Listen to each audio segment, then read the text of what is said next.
অবশেষে আওয়ামী লীগের জন্য বড় সুসংবাদ। যে পাত্রকে বিএনপির সবচেয়ে বড় মুখ ভাবা হতো, সে আন্দালি রহমান পাত্র এবার সরাসরি আওয়ামী লীগের পক্ষে কথা বললেন। রাজনীতি মাঠে টুলপার।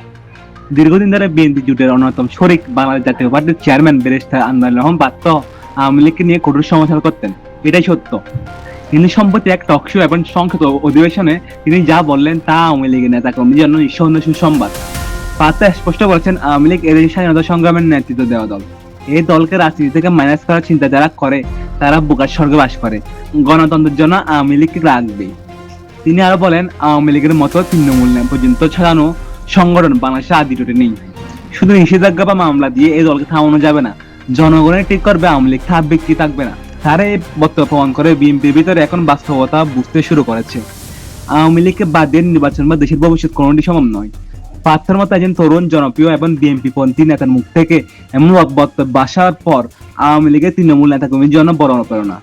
এর মানে হলো মাঠের রাজনীতি আবার ঘুরে দাঁড়াচ্ছে।